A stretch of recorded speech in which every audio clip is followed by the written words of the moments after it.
et d'équité se sont effacés derrière une gestion marquée par l'arrogance, le clientélisme et la recherche d'intérêts particuliers.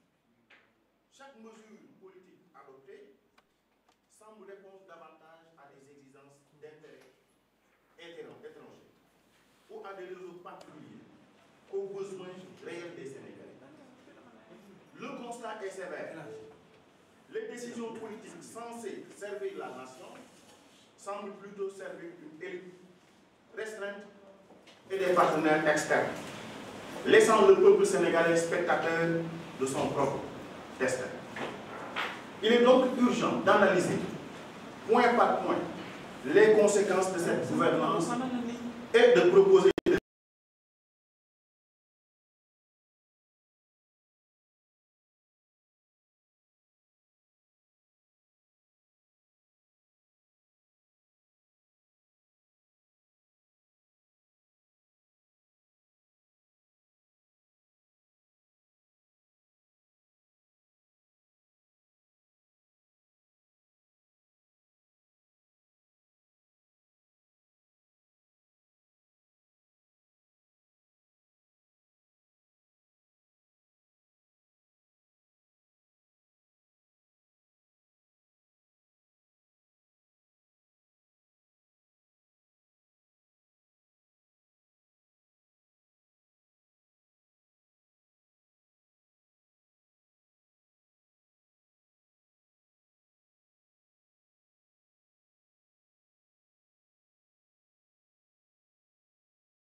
de notre pays.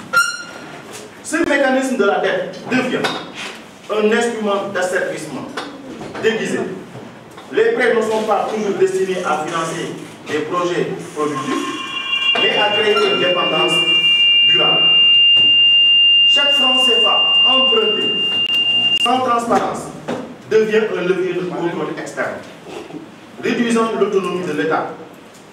Tant que la dette demeure opaque, sa gestion inefficace, le Sénégal restera prisonnier de ces mécanismes échappant à son contrôle.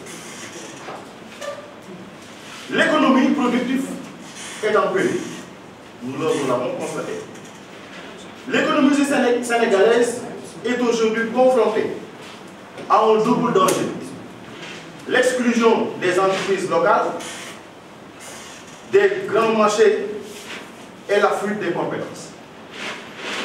Dans les secteurs du BTP et de l'industrie locale, plus de 40% des marchés publics échappent aux entreprises sénégalaises, au profit exclusivement d'entreprises multinationales.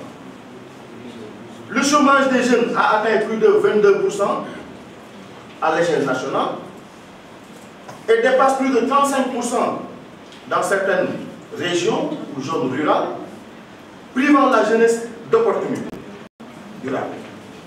Le secteur informel représente plus de 60% de la population active, des emplois disponibles, souvent précaires et sans protection sociale.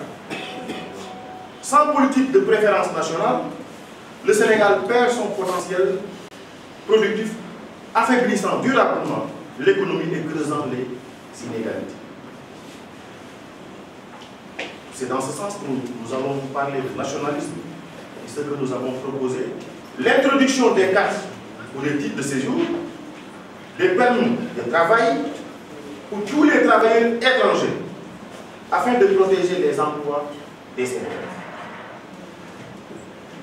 Nous préconisons la création d'un fonds national de garantie couvrant 50% des coûts de démarrage pour les PME locales.